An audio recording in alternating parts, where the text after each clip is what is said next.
नमस्कार साथियों, स्वागत है आप सभी का। तो आज की क्लास में महावीर प्रसाद द्विवेदी जी से संबंधित कुछ महत्वपूर्ण प्रश्नों के बारे में पढ़ेंगे। ऐसे प्रश्न हैं जो आपसे परीक्षा में पूछे जा सकते हैं। हिंदी की सभी परीक्षाओं के लिए काफी महत्वपूर्ण प्रश्न हैं। तो आप सभी आज की क्लास को ध्यान से जरूर देखिएगा और जो भी विद्यार्थी चैनल पर नए हैं या पहली बार क्लास ले रहे हैं वो चैनल को सब्सक्राइब जरूर कर लें, क्योंकि इसी तरह के महत्वपूर्ण प्रश्न चैनल पर डेली कराए जाते हैं। तो चलिए ज्यादा समय न लेते हुए क्लास को शुरू करते हैं और देखते हैं आज का पहला प्रश्न। तो देखिए, पहला प्रश्न है, द्विवेदी जी को कपास की खेती करने वाला किसने कहा था? ऑप्शन दिए गए हैं doctor Ram Kumar Verma, option B doctor Ramvilas Sharma, option C doctor Nagendra या ऑप्शन डी नंद दुलारे वाजपेयी। तो देखिए, द्विवेदी जी को कपास की खेती करने वाला किसने कहा था, यानी हिंदी साहित्य में कपास की खेती करने वाला किसने कहा था? तो यहाँ पर राइट आंसर हो जाएगा ऑप्शन डी, यानी नंद दुलारे वाजपेयी ने जो है इन्हें कपास की खेती करने वाला कहा था। अब इसके बाद देखिए अगला प्रश्न देखते हैं। देखिए अगला प्रश्न दिया गया है, महावीर प्रसाद द्विवेदी को चतुर्माली की संज्ञा किसने दी थी? यानी महावीर प्रसाद द्विवेदी को चतुर्माली की संज्ञा किसने दी थी? ऑप्शन ए आचार्य रामचंद्र शुक्ल, या option B doctor Ramkumar Verma, option C Rahul Sankrityayan या ऑप्शन डी रामधारी सिंह दिनकर। तो इनमें से किसने महावीर प्रसाद द्विवेदी को चतुर्माली की संज्ञा दी थी?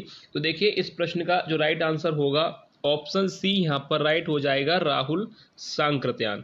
याद रखिएगा, ऑप्शन सी यहाँ पर राइट होगा, राहुल सांकृत्यायन। यानी राहुल सांकृत्यायन ने ही महावीर प्रसाद द्विवेदी को चतुर्माली की संज्ञा दी थी। अब इसके बाद देखिए अगला प्रश्न देखते हैं।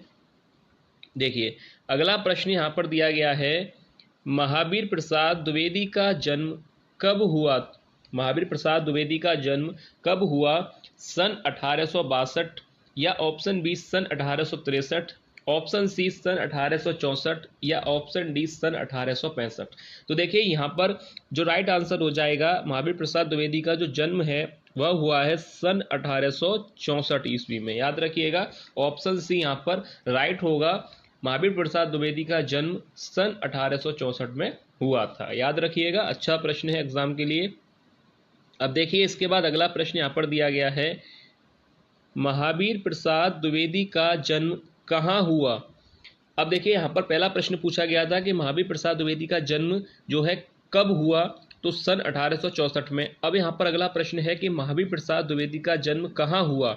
Option a Mathura, b Varanasi, c Raebareli या डी आगरा। तो देखिए इनमें से जो है किस जगह पर इनका जन्म हुआ था? तो याद रखिएगा, इनका जो जन्म हुआ है रायबरेली जिले में हुआ है। याद रखिएगा, महावीर प्रसाद द्विवेदी का जन्म कहाँ हुआ था? रायबरेली जिले में। यानी मैं आपको फिर से बता दूं कि अगर आपसे पूछा जाए कि इनका जन्म किस राज्य में हुआ था, तो उत्तर प्रदेश के रायबरेली जिले के दौलतपुर गांव में सन 1864 में इनका जन्म हुआ था। याद रखिएगा इस लाइन को कि महावीर प्रसाद द्विवेदी का जन्म उत्तर प्रदेश राज्य के रायबरेली जिले के दौलतपुर गांव में इनका जन्म सन 1864 में हुआ था। ये याद रखिएगा लाइन, इससे प्रश्न कोई भी बनेगा तो आप गलत नहीं करेंगे। तो यहाँ पर राइट हो जाएगा ऑप्शन सी। अब इसके बाद अगला प्रश्न दिया गया है। देखिए अगला प्रश्न है, हिंदी नवजागरण पुस्तक किसने लिखी थी? हिंदी नवजागरण पुस्तक किसने लिखी थी? Option A Acharya Ramchandra Shukla, B doctor Ramkumar Verma, C doctor Ramvilas Sharma या ऑप्शन डी रामधारी सिंह दिनकर। तो देखिए हिंदी नवजागरण पुस्तक किसने लिखी थी? मैं आपको बता दूं, हिंदी नवजागरण और महावीर प्रसाद द्विवेदी ये जो पुस्तक थी किसने लिखी थी? ऑप्शन सी यहाँ पर राइट हो जाएगा, ऑप्शन सी राइट होगा, डॉक्टर रामविलास शर्मा ने। याद रखिएगा यहाँ पर ऑप्शन सी राइट हो जाएगा, डॉक्टर रामविलास शर्मा ने ही हिंदी नवजागरण और महावीर प्रसाद द्विवेदी पुस्तक जो है लिखी थी। तो ऑप्शन सी बिल्कुल यहाँ पर राइट होगा। अब इसके बाद अगला प्रश्न दिया गया है। देखिए महावीर प्रसाद का कौन सा काव्य उनकी मृत्यु के बाद प्रकाशित हुआ था? महावीर प्रसाद का कौन सा काव्य उनकी मृत्यु के बाद प्रकाशित हुआ था? ऑप्शन ए काव्य मंजूषा, या ऑप्शन बी द्विवेदी काव्यमाला, सी कविता कलाप या डी सुमन। तो इनमें से कौन सा काव्य है जो उनकी मृत्यु के बाद प्रकाशित हुआ था? तो देखिए यहाँ पर राइट आंसर हो जाएगा ऑप्शन बी द्विवेदी काव्यमाला, क्योंकि इसका जो प्रकाशन है वो 1940 में हुआ था। यानी उनकी मृत्यु के 2 साल बाद इसका प्रकाशन हुआ था 1940 में। ठीक है, याद रखिएगा द्विवेदी काव्यमाला, यहाँ पर ऑप्शन बी राइट हो जाएगा। अब इसके बाद अगला प्रश्न दिया गया है, देखिए अगला प्रश्न है कि महावीर प्रसाद ने किस पत्रिका का संपादन किया था? ऑप्शन ए सरस्वती, बी हंस, सी कल्पना या डी मर्यादा। सरल प्रश्न है, महावीर प्रसाद द्विवेदी ने किस पत्रिका का संपादन किया था? सरस्वती का। याद रखिएगा सरस्वती पत्रिका का संपादन किया था महावीर प्रसाद द्विवेदी ने। सरल प्रश्न है इसलिए इसमें ज्यादा समय नहीं लेंगे, आगे देखते हैं। देखिए अगला प्रश्न दिया गया है, द्विवेदी ने सरस्वती पत्रिका का संपादन कितने वर्ष तक किया? महावीर प्रसाद द्विवेदी ने सरस्वती पत्रिका का संपादन कितने वर्ष तक किया है? ऑप्शन ए 18 वर्ष, बी 17 वर्ष, सी 19 या डी 15। तो कितने वर्ष तक इन्होंने इस पत्रिका का संपादन किया था? तो ये अगर प्रश्न आता है तो याद कर लीजिएगा 17 वर्ष तक।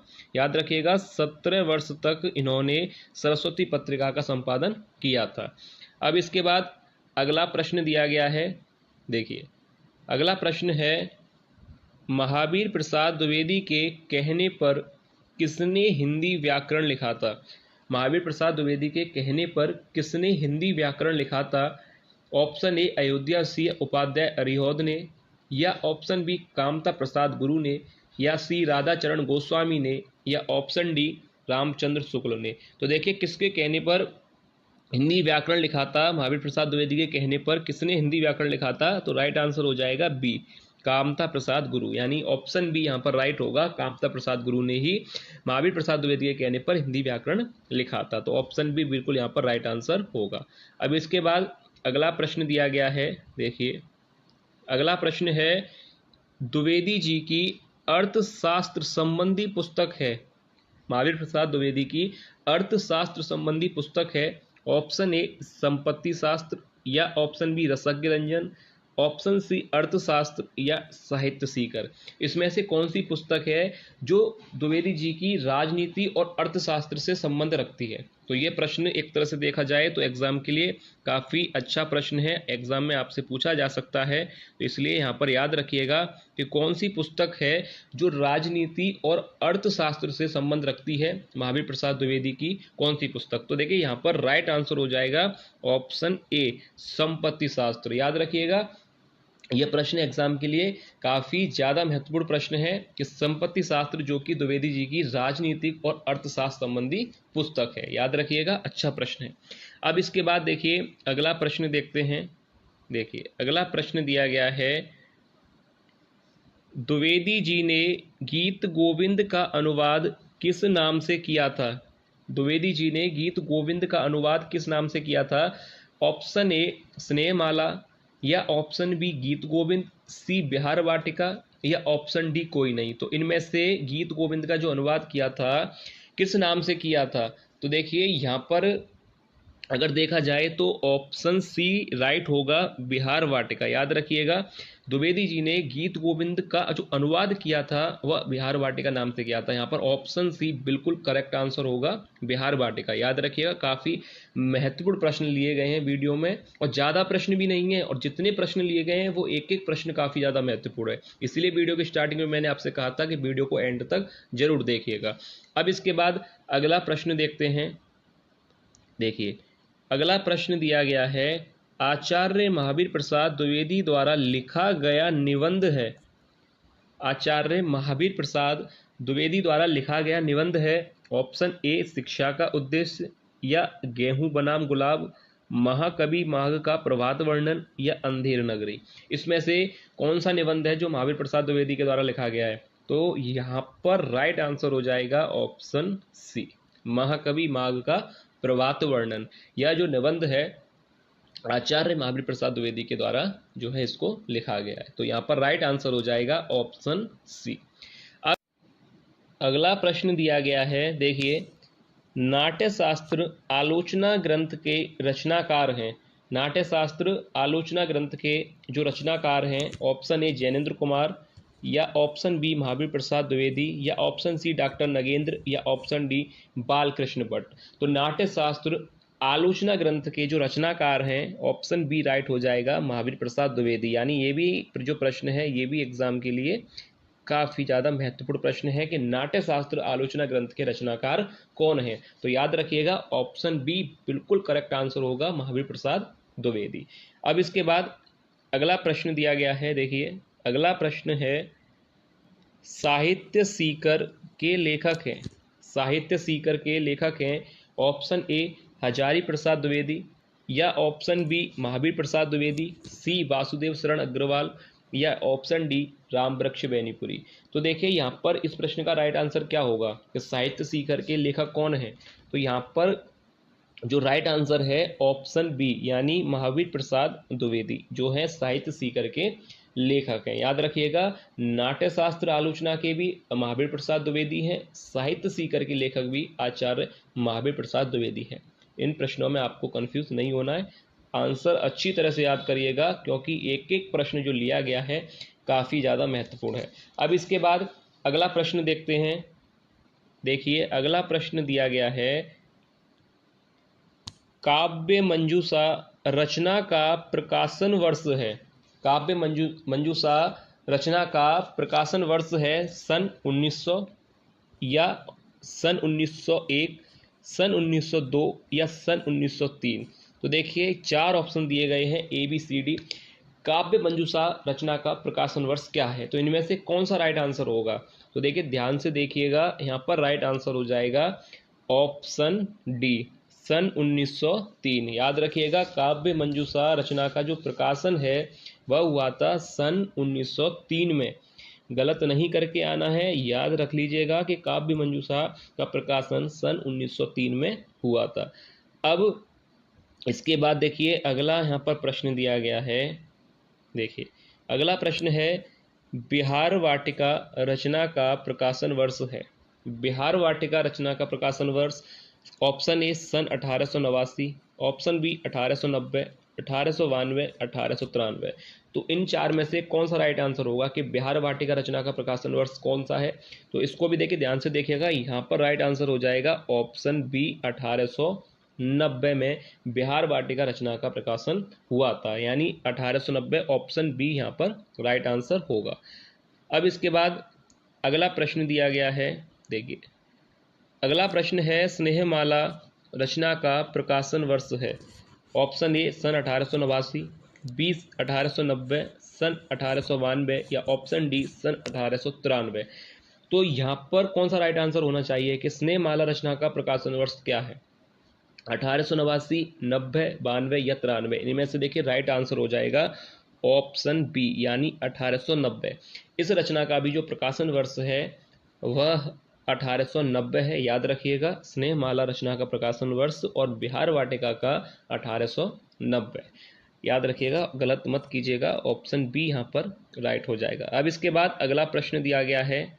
देखिए अगला प्रश्न है भामिनी विलास रचना का प्रकाशन वर्ष है।